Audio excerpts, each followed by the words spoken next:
fact that you complain against blood sports on your Twitter feed, we used you as an example of someone who was made better at debate through blood sport, someone who actually learned.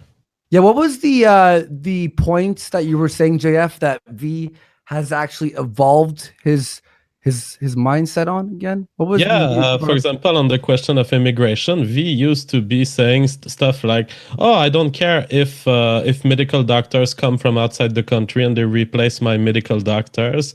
Today, he's much more careful when using these words, and he's now acknowledging the importance of a country to protect its people from a replacement by immigration. So he has changed his focus, and I believe, I don't know, but I believe that he's done this through discussion and through realizing that his previous view was untenable. The only view that I'm going to select people based on merit doesn't make sense for a people to maintain its own structure and maintain its own genetic existence.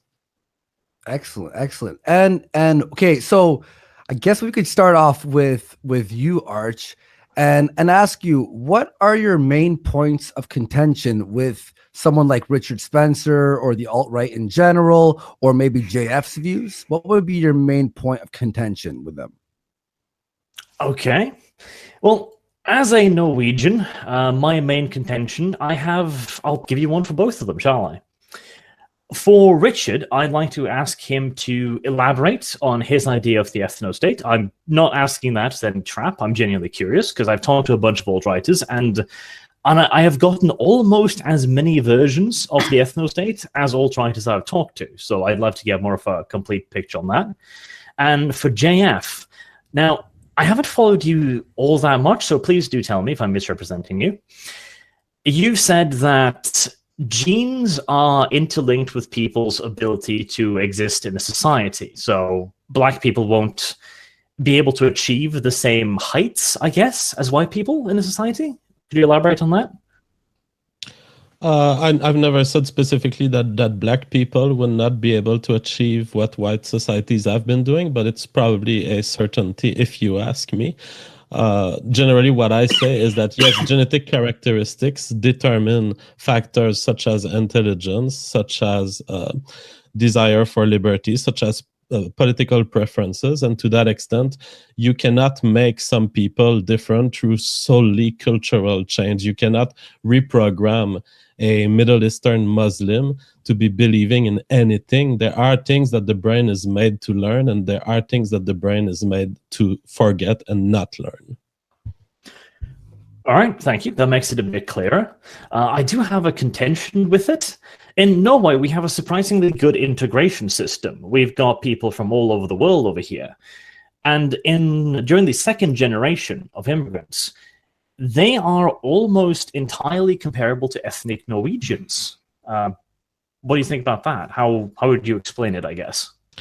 Well, I guess we can go into this in detail after the introductory statement. What I will say is it's not impossible if you take such a low number of immigrants that you have the time to make them adhere to your society. There are probably categories of immigrants that are capable of achieving the same thing as the rest. But the situation that you present in Norway, I'm not aware of it. What I will say is that if you look in Canada, the second and third generation immigrants of Muslim family, they remain Muslim. If you look in America, there are measurable differences between black people and white people.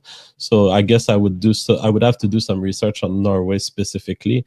But the overall international image that we have is that if you leave any sort of liberty to a community and you let enough of them migrate, they will differ significantly in their political preference, their religion, the culture in which they are brought in, and the level of identification that they have with the country. We have data for all of these major pillars of human existence.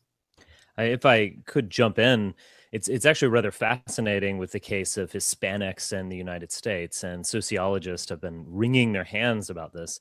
I actually wrote an article about this many years ago. I think it was the first article I ever wrote for American Renaissance back in 2011. And it's actually on downward assimilation. So in the case of Hispanics in the United States, the second generation, again, we're measuring them in the same period of time. We're not measuring them over time. but second generation Hispanics are often worse off, less assimilated than a contemporaneous first generation. And that even continues with third generation Hispanics, who are worse off than first generation immigrants. And the trend actually is a rather distressing one. There is assimilation. It actually seems to be an assimilation towards African-American norms. So, again, if we're taking the first bite out of an apple and we get these, 120 IQ Indians or, East Asian doctors or Africans as well, no one would ever question that there's a bell curve in Africa and that there is an elite, a talented 10th among a population of close to 1 billion Africans, that you can find people who will become doctors and lawyers and so on. But looked at in terms of great numbers, and that's what we're dealing with immigration, the story is much more complicated and certainly much more distressing. Now that we've addressed our specific question, I'd like to comment with a more broad introductory statement, because I do take issue with some of the views that have been defended by V. And I think that the debate of today could revolve around the idea of civic nationalism. To what extent is civic nationalism even possible in some countries? Now, I will tell you, civic nationalism in a country that's all white and they all share the same culture and they all agree on the same values, that's literally the same thing as white nationalism. Civic nationalism in England in the 12th century is not the same thing as civic nationalism in the US right now or in Canada right now. Because of plane travel and because of the ease of immigration, the reality that we're facing right now is that our societies are constituted by an increasing number of people who disagree on ideological ground with some of the foundations of this society. And the reality is that if you adhere to, like V, if you adhere to ideas of civic nationalism and democracy, you are creating a system that is bound through the mere vote of people, not necessarily violence on the street, not even necessarily terrorism, but through the very vote of people in a legitimate democracy. What you end up is that there are people undermining the basis of white civilization right now. It's happening, it's recordable, it's happening at this moment, and it will increase, because once you add a certain number of immigrants in your country, you have enough immigrants, and it doesn't require 50% of your population to be immigrants. All you need is 2 to 10% immigrants of your population to balance the democratic vote toward a more leftist direction. And we have now reached a point where democracy in the US and Canada is being heavily influenced by minorities, also by women vote, but in large part by minority. And the fact is, we are losing liberties. We are being driven away from the original liberties that were guaranteed by the US Constitution. And there's no way you can stop this system. Even stopping immigration in Canada, for example, would not be enough to protect Canadian majority to eventually be attained by minorities, including Muslims, Sikh. And what will happen then? What will happen when Canada is a democratic Muslim theocracy in some way? I think that what you will hear from V and ARC today is that they don't have an answer to this problem. And the answer that I give personally, and I don't know if Richard will follow me on this, I say we have to rebuild democracy around new principles. We have to protect white people, white families, the white civilization in general, by protecting it from the democratic invasion that it's currently the victim of. Well, it's very nice of you to already assume that we don't have any answers. That makes it much easier for us because, we can just give up, can't we? Okay. Well, I'd be impressed if you do deploy an answer, but I'll be waiting for it. All right, let's hear Arch and V respond to that.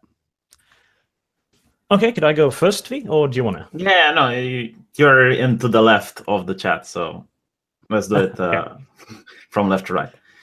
So, from what I understood from that is you wish to protect your demographic as white people, etc., and you feel that you can't do this if the immigration population reaches a certain number. You said from 2%, was that correct?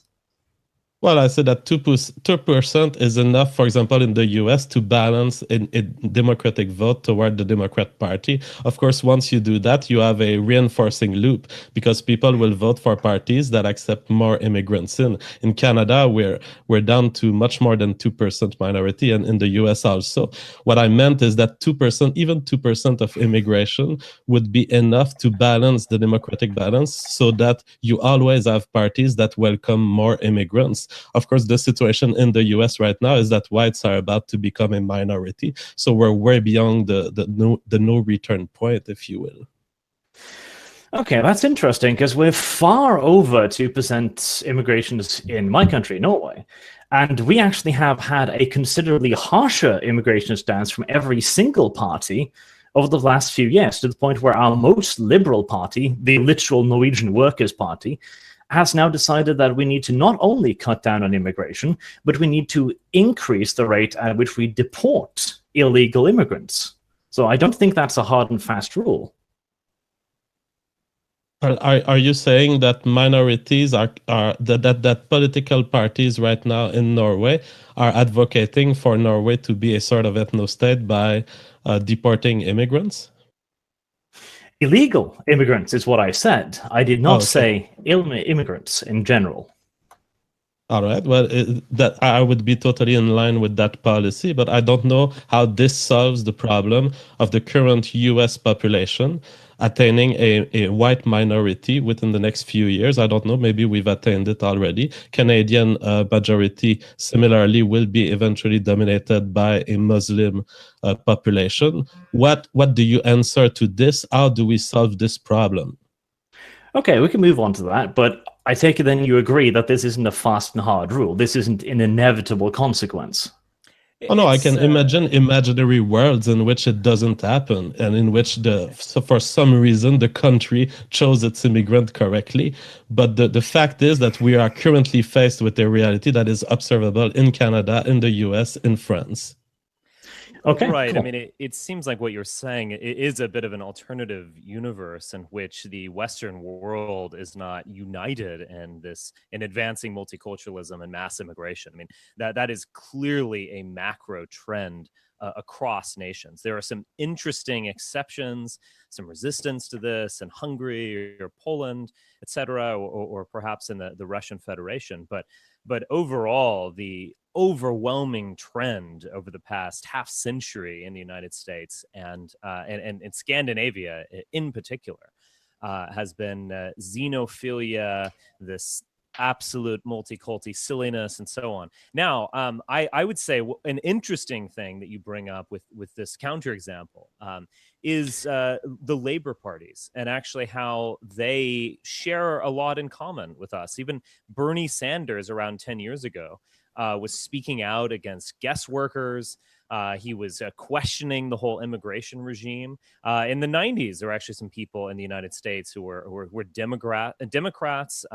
The Jordan Commission, I believe her name was Barbara Jordan, this Black female Democrat from Texas, was interested in reducing immigration. So, I mean, all of these things are fine. One can make an economic pro-worker argument in order to limit immigration. I don't think really anyone would disagree with any of that. But again, just the overwhelming reality of this is the direction in which all of these countries in the United States, Western and Central Europe are headed, and also just the demographic reality of the fact that non-white minorities in the United States are going to overwhelmingly vote left. You see this across countries, despite whether they're Hispanic or they're Arab Muslims or they're Africans or African Christians or African Muslims. It's all the same thing. There is a kind of macro left and right that seems to be developing with white cucky conservatives on one side and the people of color coalition and left-wing whites on the other. This just seems to be a obvious trend across the Western world.